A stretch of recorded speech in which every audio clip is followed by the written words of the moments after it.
Assalamualaikum viewers. Today we are going to discuss Radiation Detection and Measurement book. Its first chapter is Radiation Sources.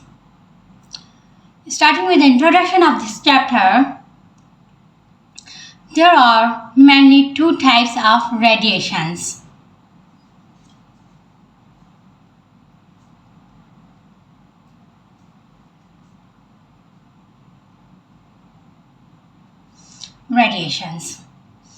One are charged radiations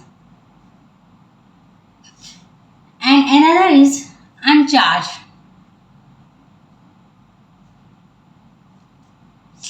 Charged radiations are further divided in two categories: fast electrons and heavy charged particles.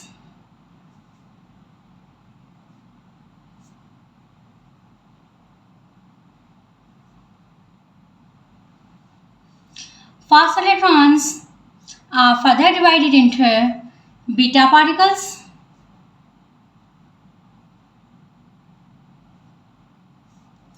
and highly energetic electrons.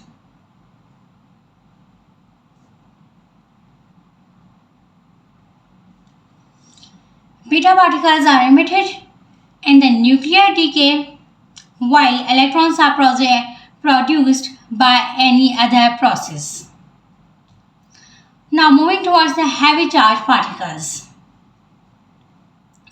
It denotes a category that encompasses all energetic ions with mass of 1 atomic mass unit.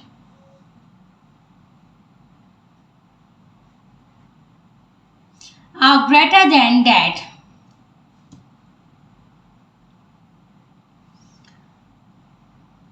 It includes alpha particles,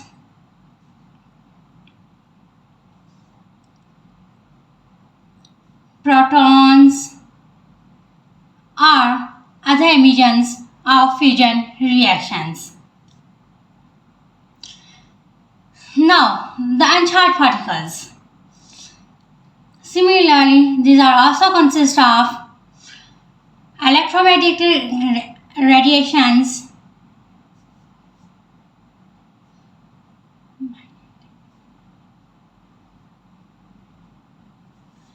and neutrons.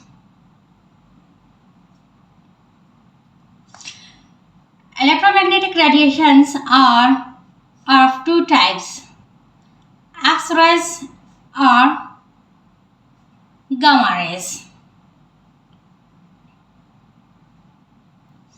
X-rays emitted in the arrangement of electron shells of atoms, and gamma rays that originate from the transition within the nucleus itself.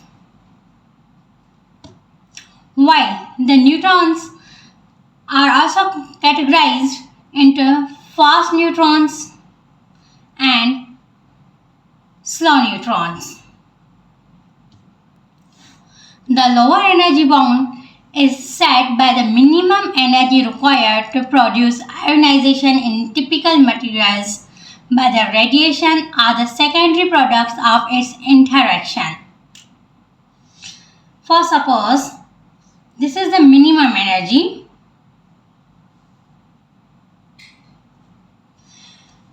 If a particle want to be ionized, if a particle want to ionize a material, it must have this energy to ionize.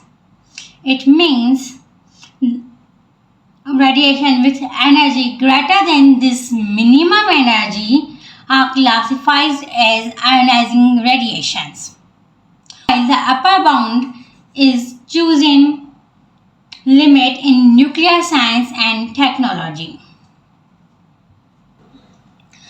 These radiations differ from each other in hardness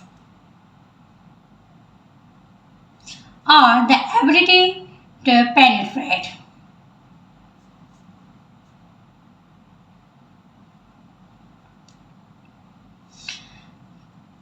ability to penetrate the thickness of the material. For instance, soft radiations. Soft radiations are categorized as alpha particles or low energy X-rays. For instance, alpha particles have a very small penetration energy. For suppose that this blue line is the radioisotope source which emit out the alpha radiations, while the outer course is the thickness of the material. If this thickness is very small, then the alpha particles could cross it and emit out from the source. But if this outer course is thick, then alpha particle will absorb in itself. This is called self-absorption.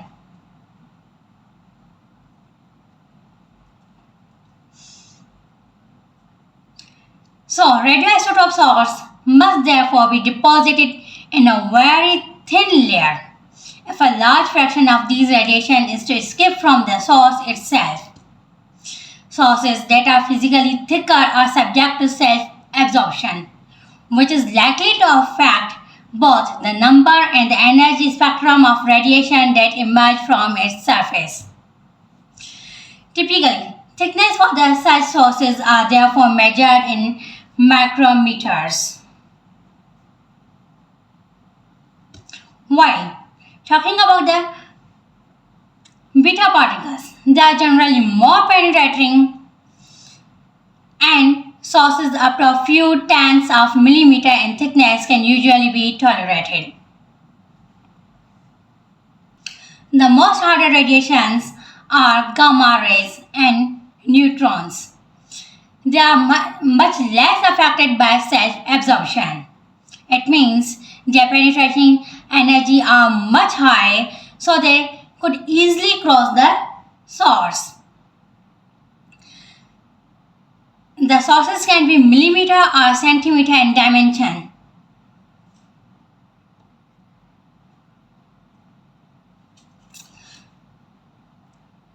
To summarize this, alpha particles are less penetrating, thickness should be micrometer. Beta particles are more penetrating than the alpha particles and it is in millimeter, tenth of millimeter, while the gamma particles plus neutrons are highly penetrating. So the thickness could be in millimeter or centimeters. This was all about the introduction of whole chapter. Now starting with the topic that is units and definitions. First of all, what is radioactivity?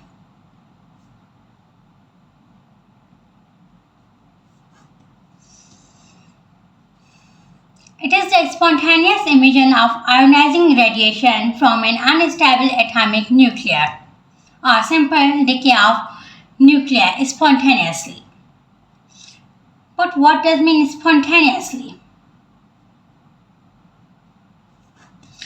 It means an event which occurs naturally. You don't need to trigger out the reaction by external forces. So, the emission of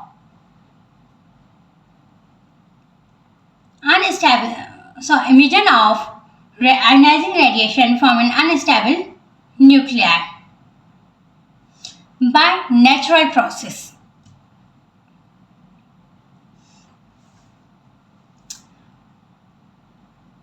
But have you ever wondered when particles have repulsive force?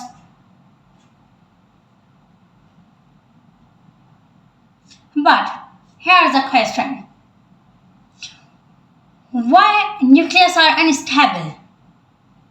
Why some are stable and some are unstable? Or we can also look at the question in this sense that as we already know that nucleus consists of protons and neutrons. As for the Coulomb's repulsive and attractive forces, same charges repel each other. So why not this proton and this proton repel each other and goes out of this boundary?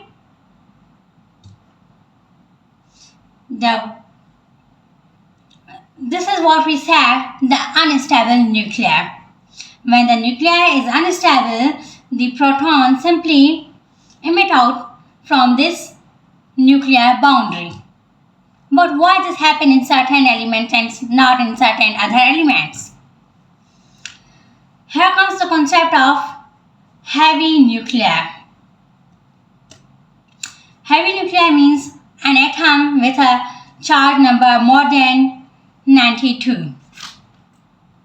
The nucleus is so much so filled with positive and neutrons, then their repulsive force increases, and the strong nuclear force which holds the atom together in the smaller nuclei are overcome from their repulsive forces. But why some elements decay earlier? So here we call them as radioisotopic elements. But again, there is a question. Although there are many radioisotopic elements and they decay naturally, but why some elements decay earlier and other later? Which factor decide the half-life of atom basically? So, there is a process called the random nature of particles. For suppose, here are protons, let's say, and neutrons. There is a barrier. This barrier here is strong nuclear force.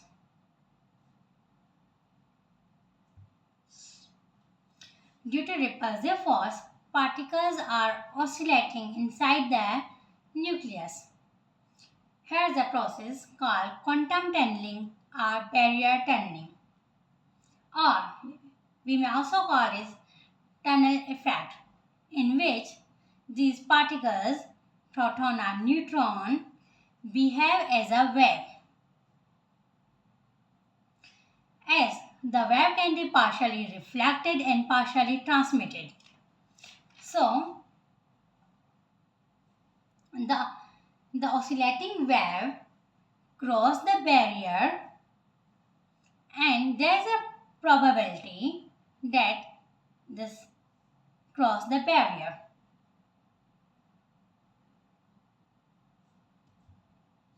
So, the radioactive decay is a spontaneous process, but there is always a probability of the emission of radiation.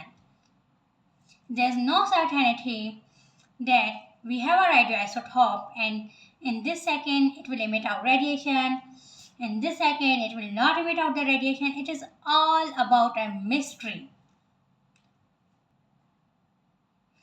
Let's discuss about the discovery of radioactivity, or we can say that the reason why these radiations are called as alpha, beta and gamma radiations.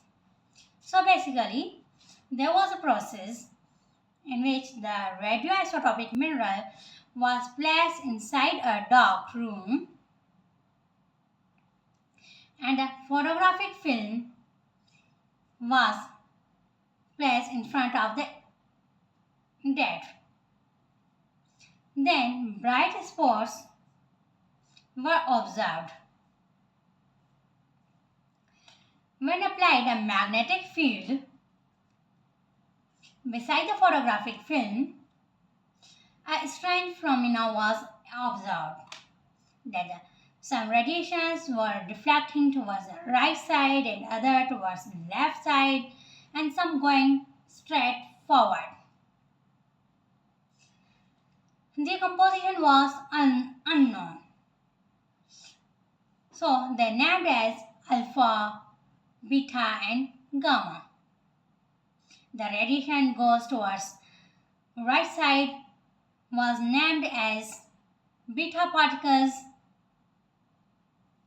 and shown as negative, while rays going towards left side was named as alpha particles having positive sign, and the straightforward rays was gamma particles which has a neutral sign. But why still they are named as alpha, beta and gamma, as their composition is known today? We know that alpha is composed of helium nuclei, means 2 protons and 2 neutrons, while beta are electrons and gamma are neutral. Oh, there is a valid reason behind this. In order to distinguish the particles emitting from the nucleus of an atom and the particles we get through other process, we still name them as alpha, beta and gamma. These are the particles which are emitting from the nucleus of an atom. So whenever you hear the word alpha, beta and gamma, recall immediately that these are the particles emitting from the nucleus of a radioisotope element.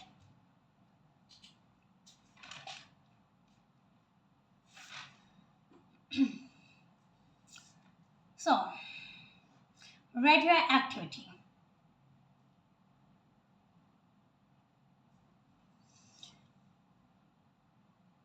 It refers to the property of certain material to emit ionizing radiation spontaneously. Example, alpha radiation. While radioactive decay is the specific process by which unstable atomic nuclei lose energy through radiation emission. Differential equation of radioactive decay is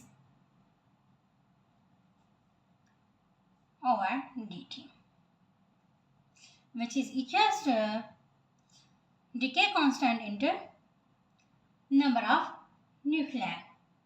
This is called rate of decay.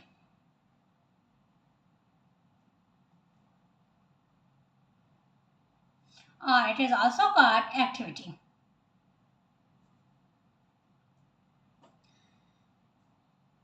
N is the number of radioactive nuclei, T is the time, and lambda is the decay constant or rate of exponential decrease of the quantity, while the N is the same number of the radioactive nuclei.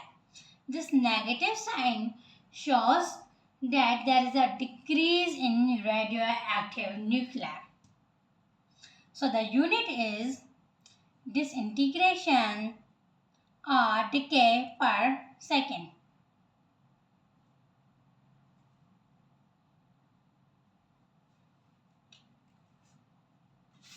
However, the historical unit of activity is Curie, represented as Cf. So, 1 Curie is equals to 3.7 into 10 raised power 10 disintegration per second. Practically, it is used as microcurie or millicurie. Curie was replaced by SI equivalent, that is becquerel.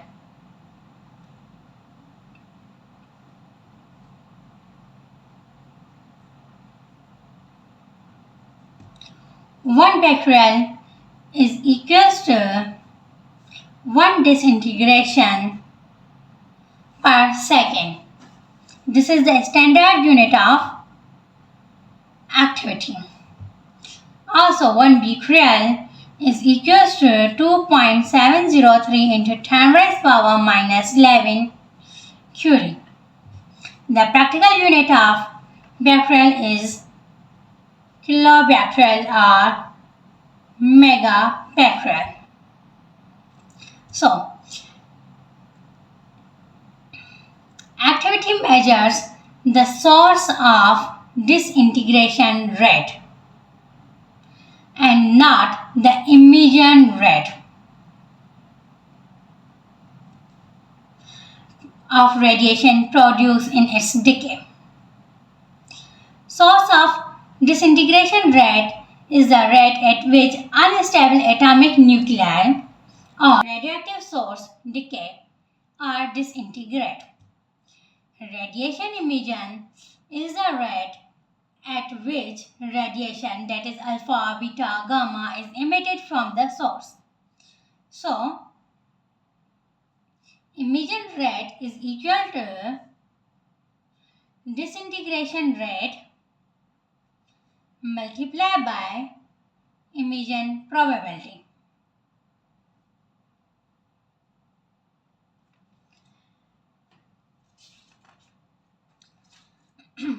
The decay of given radioisotope may lead to a daughter product. Basically, for instance, this is uranium-238. This is parent radioisotope. Then it will decay into thoriumium-234. This is the daughter radioisotope. After the half-life,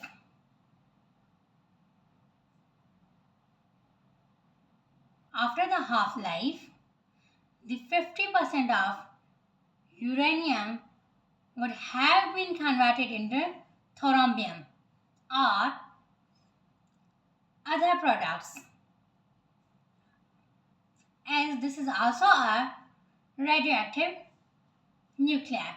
So basically, the thing is that the parent nuclei could decay into another radioisotopic nuclei, and this would decay into another isotopic nuclei, and the chain goes on until we get a stable nuclei, that is lead 206. So, the decay of a given radioisotope may lead to a daughter product whose activity also contribute to the radiation yield from the source. It is called radioisotope chain.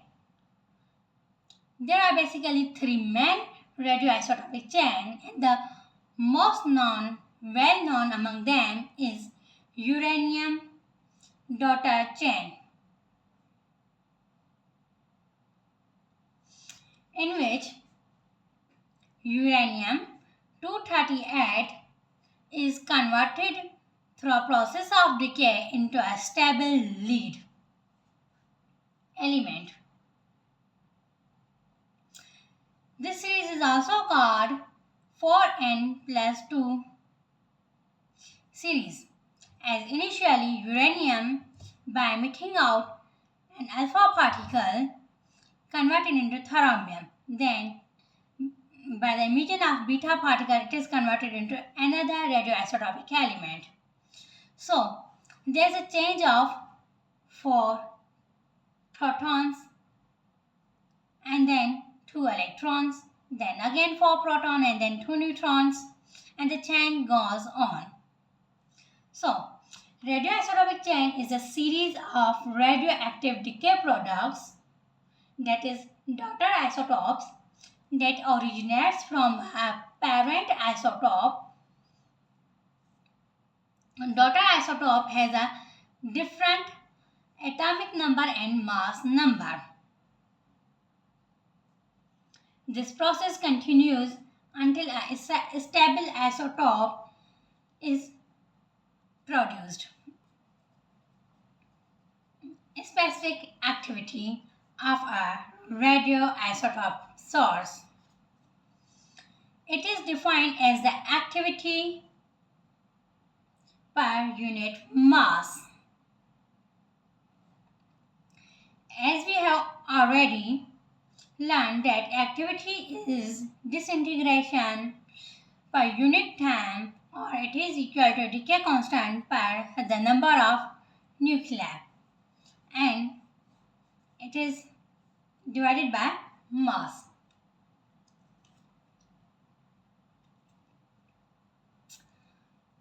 Here the number of moles is equal to mass upon molecular weight of the sample. Then we have a mass, so convert this mass is equals to number of moles into molecular weight of the number of moles into molecular weight. For this, into that equation, and we would get radioactive decay into number of nuclei whole upon number of moles into molecular weight of that sample. Now, in terms of the Avogadro number states that the number of particles per mole. So, here the number of nuclei per mole. Now, convert this number of mole is equals to number of nuclei whole upon Avogadro number. For this integrate above equation, we would get specific activity is equal to decay constant upon number of nuclei, and here number of nuclei upon Avogadro number into molecular weight. Dividing this, the final result will be this Avogadro number will shuffle there. So, the specific heat is equal to decay constant into Avogadro number whole upon molecular weight of that sample.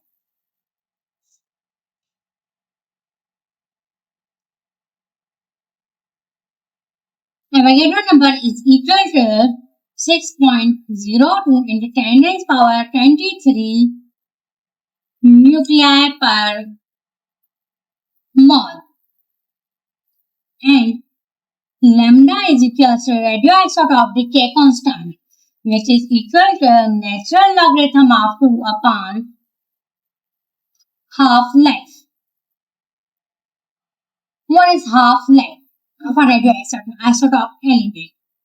Basically, half-life refers to the disintegration of 50% of radioisotope element.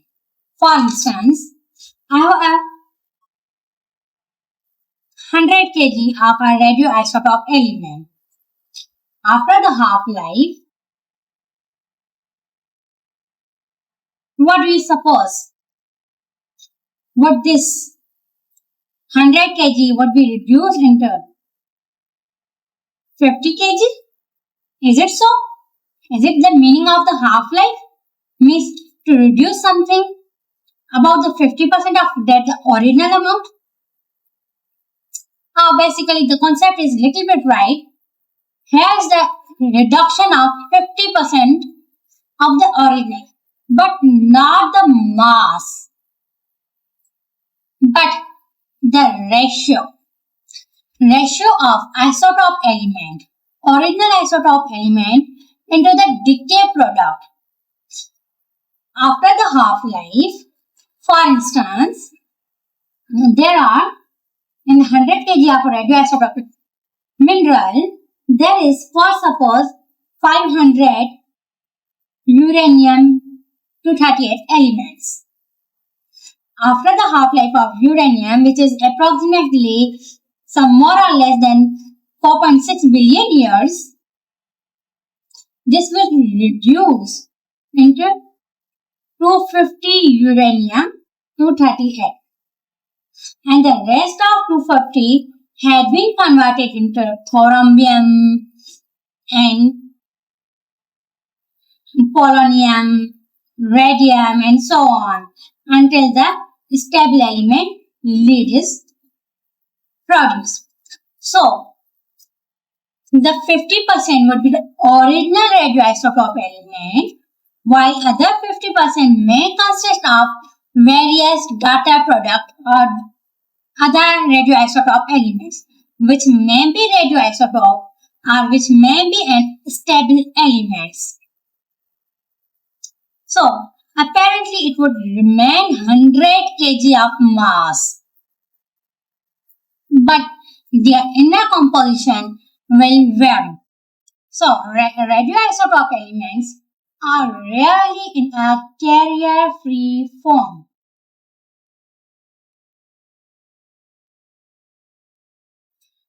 It means free from stable nuclei or additional nuclei. They are always a mixture of radioisotope elements, stable nuclei, and another nuclei.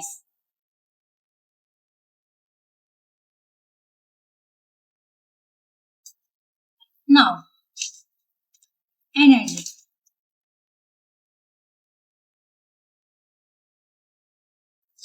The traditional unit of radiation energy is electron volt. Electron volt is defined as the kinetic energy gained by an electron by its acceleration through a potential difference or voltage of 1 volt. For suppose, this is the potential X and this is the potential Y. Here's an electron. It moves momentum from X to Y, and from moving this potential difference of 1 volt, the kinetic energy gained by this electron is exactly equal to 1 electron volt. The practical unit of electron volt is kilo electron volt or mega electron volt. They are common in measurement of energies for ionizing radiations. The electron volt is convenient unit when dealing with particulate radiation because the energy gained from an electric field can easily be obtained by multiplying the potential difference by the number of electronic charge carried by the particle. For example, an alpha particle with electron charge of positive 2 will gain an energy of 2 kilo electron volts when accelerated by a potential difference of 1000 volts. However, the SI unit of energy is joule. So, converting electron volt into joule. 1 electron volt is equal to 1.602 into 10 raised power minus 19 joule. And 1 joule is equal to 1 electron volt divided by 1.602 into 10 raised power minus 19. Then we will get an answer of 6.241 into 10 raised power 18 electron volt. Whenever you have to convert joule into electron volt, just simply multiply this number with that. For instance, if you have to convert 2 joule into electron volt, then multiply 2 by this number. You will get the answer in electron volt. Now, femtojoule is more convenient and related to electron volt by conversion. 1 femto is equal to 10 raised power minus 15. So, multiplying this with 10 raised power minus 15, we would get positive 18, negative minus 15. So the answer would be 6.24 into 10 raised power positive 3 electron volt.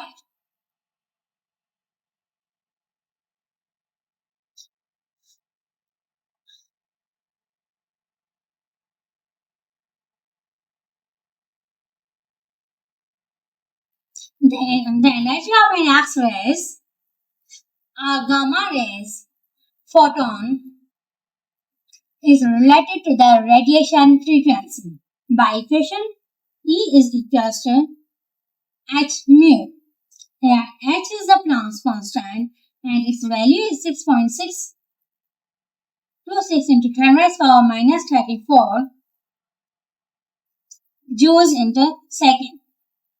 In terms of electron volt, it is 4.135 into 10 raised power minus 15 electron volt into second. V is the frequency. Mu. Mu is the frequency.